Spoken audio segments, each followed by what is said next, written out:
భగవద్గీత నేపథ్యం కార్యక్రమానికి స్వాగతం.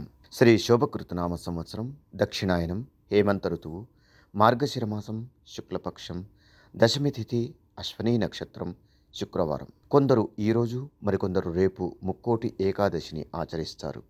అయితే రేపు సూర్యోదయ సమయంలో ఏకాదశి ఉంటుంది కాబట్టి రేపు ఆచరించడమే సరైనది. దేవిశ్రీ గ్లోబల్ ఫౌండేషన్ ట్రస్ట్ స్థానంలో ఏర్పాటు చేయబడిన ధర్మగీత ఫౌండేషన్ తరపున ముక్కోటి ఏకాదశి సందర్భంగా రేపు తర్వాతి రోజుల్లో కూడా కొన్ని ప్రాంతాల్లో భగవద్గీత పుస్తకాల పంపిణీ జరుగుతుంది. లభించిన వారు అందుకోవచ్చు. ఈ సందర్భంగా భగవద్గీత గురించి ప్రస్తావించుకుందాం. భగవద్గీత అనేది కేవలం ఒక పుస్తకం కాదు, అది మానవ జీవితానికి మార్గదర్శి.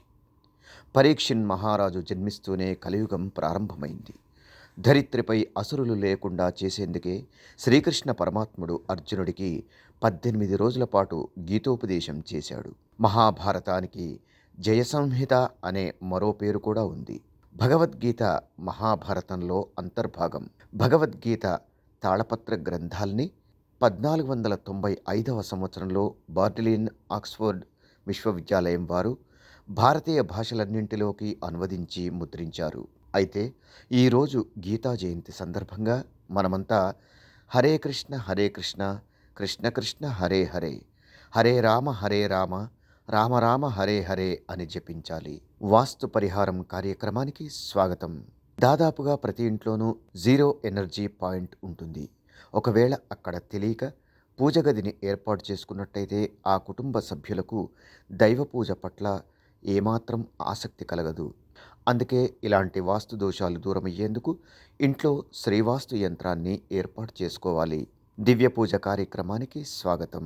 ఇంట్లో ప్రశాంతత ఏర్పడి అన్నింటా విజయం కలిగేందుకు ఈరోజు ఉదయాన్నే తెల్లని గోవును పూజించి ఆహారాన్ని అందించాలి.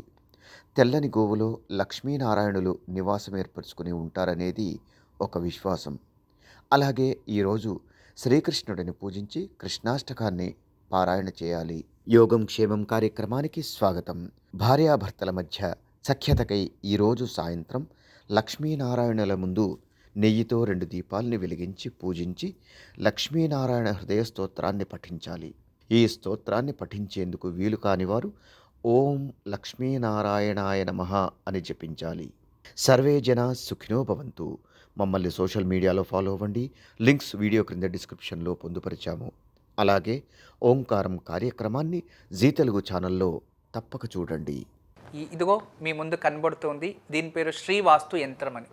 ఇది చాలా రోజులు చాలా కష్టపడి చాలా ఆలోచించి దీర్ఘంగా ఏదైనా ఇంట్లో ఒక పాజిటివ్ ఎనర్జీ, కాస్మిక్ ఎనర్జీని క్రియేట్ చేసే ఒక ట్రయాంగిల్, అంటే ఇలా దీనికే ఒక రేఖాగణితలో మీకు అందరికీ తెలుసు, రేఖాగణిత శాస్త్రంలో దీనికి ఈ రేఖలు ఇలా కలిస్తే ఒక ఎనర్జీ ఉంటుంది.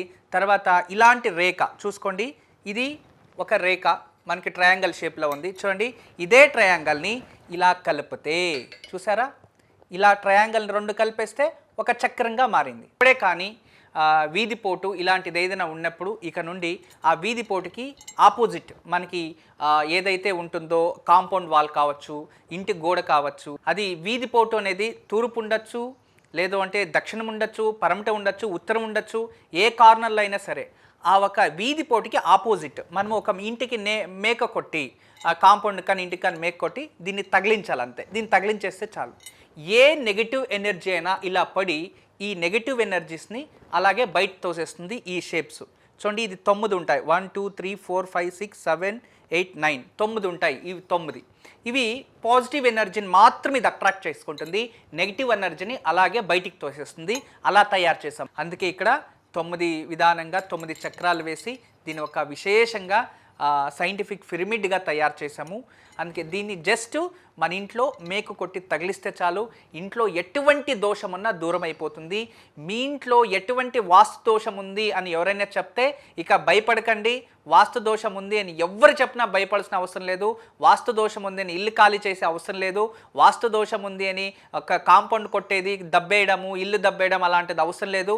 ఎక్కడైతే వాస్తు దోషం ఉంది, ఏ గోడకు వాస్తు దోషం ఉంది, ఏ వీధి పోటుకి వాస్తు దోషం ఉందో అక్కడ మేకు కొట్టి దీన్ని ఒకటి తగిలించండి. ఇది ఒక పాజిటివ్ ఎనర్జీ క్రియేట్ చేసే అద్భుతమైన శ్రీవాస్తు యంత్రం.